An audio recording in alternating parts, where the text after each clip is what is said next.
So hello, welcome back to the channel, and after watching the game last night, Liverpool versus Arsenal, who's actually going to win the Premier League? Because for the first time in what seems to be a fair while, there's a lot of teams who could actually win it. Because Liverpool and Arsenal, in my opinion, are going to be the front two runners. But then you've got the surprise package in Villa, and then you've also got Manchester City as well, the treble winners from last year, who you cannot count out at all. But before we get into that, if you could share the video around and subscribe, the support on the channel recently has been fantastic. We're trying to hit 300 subs as soon as possible, so every little helps with that. But let's get back into it. Now, yesterday's clash between Arsenal and Liverpool. Look, for me, they're the two front runners. City, they are currently away, obviously, but you can never really count Manchester City out winning the treble last year. They've won 3 in a row, and they could go for that 4 in a row, which has never been seen in the Premier League era at all. So they're always a dangerous team. They're getting Kevin De Bruyne back, and they've got the January transfer window as well. And then you look at Aston Villa as well. Aston Villa, I like them.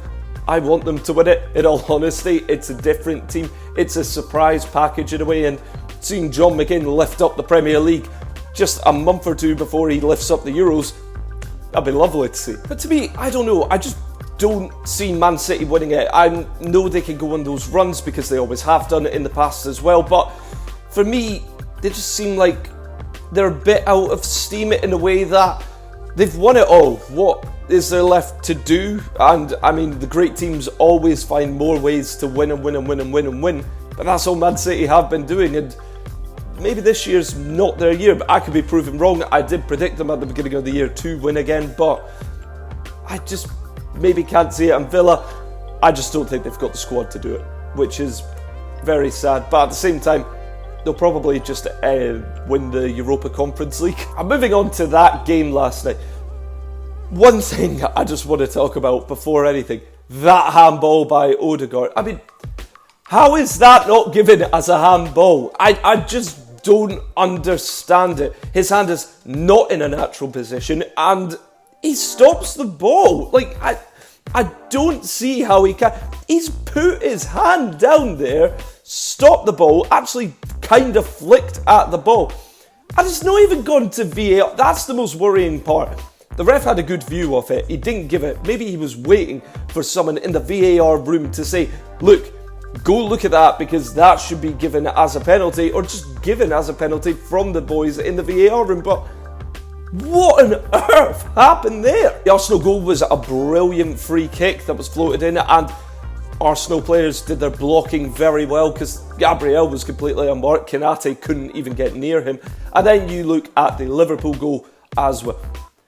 Mo Salah versus Zinchenko. It is the biggest mismatch every single season, every year, because Mo Salah is either the second or third, maybe even the first best player in the league. It's him, Haaland and De Bruyne. They're 1, 2 and 3. No one is better than any of those guys. Zinchenko is one of the worst left backs in the league. What I mean by that is defensively, he is awful. I just don't see what he brings to this Arsenal side, because even going forward now, he's not brilliant. Yes, he was a bit of a breath of fresh air when he came into the side. Progressive passing really helped shape how Arsenal are wanting to play under Arteta. But what does Arteta see in him over Kieran Tierney, who they've punted on loan to Real Sociedad? I know Tierney's injury prone, but I just don't understand it. And Salah toys with Zinchenko all the time.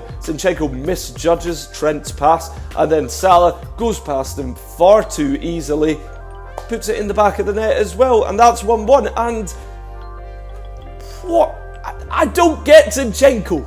I'll also quickly say, I thought the atmosphere last night was very, very good. I thought Anfield was almost back to its normal self. Maybe it just got that kick up the backside that it really needed, because the fans and the support, in my opinion, it was pretty good last night, and it felt like more of a cauldron, and Arsenal did very well to get a point there, because Anfield is a difficult place to get anything from, so getting a point there, that's great from an Arsenal perspective. But again, 2 points dropped from Liverpool. They'll feel that. They've dropped 4 points in the last 2 games, so Bit of an awkward one, that. But I think that the Premier League is going to be a straight shootout between Arsenal and Liverpool. So that's why I thought this game was so big and important last night, because one of these guys, they're going to be winning the league in May. And the team I think who are going to win it, Liverpool. I think Liverpool have got the team to really do it, and they've got the star power,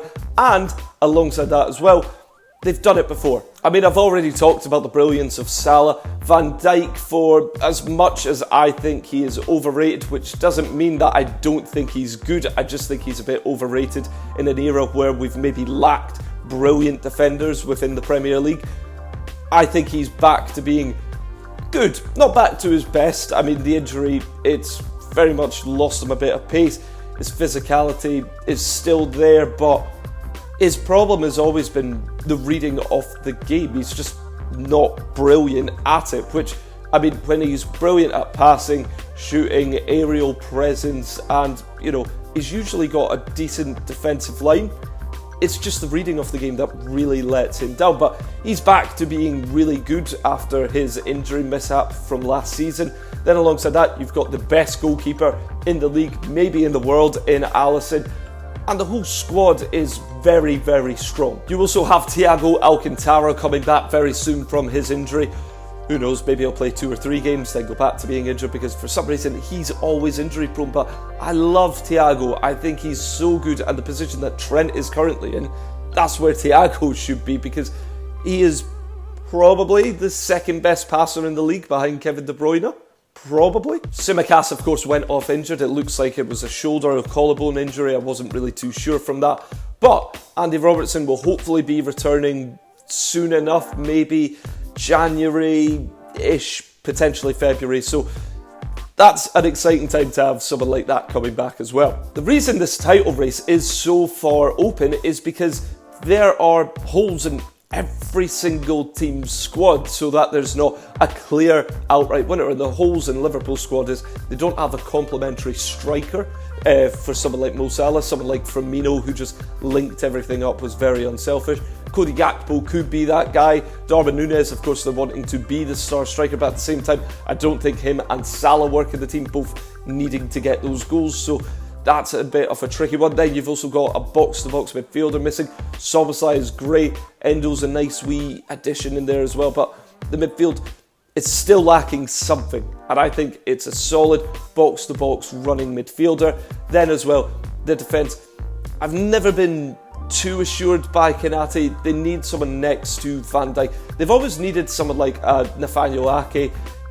Just someone who can play multiple positions and is really strong. They were hoping Joe Gomez would be that, but again, solid defensively-ish, but is prone to the odd mistake or two, and going forward he's not brilliant. So that's where I think Liverpool lack, and in January, if they could get those 2-3 players in, I think they'll walk the league, in all honesty. But then you look at Arsenal, and Arsenal have never really had in the past 2 seasons a major injury. I know that they had Jesus out near the beginning of last season, but at the same time, you've seen he doesn't score a lot of goals anyway, so realistically, they weren't missing an awful lot, and Nketiah, when he came in, was actually scoring goals, so I don't think they missed Gabriel that much.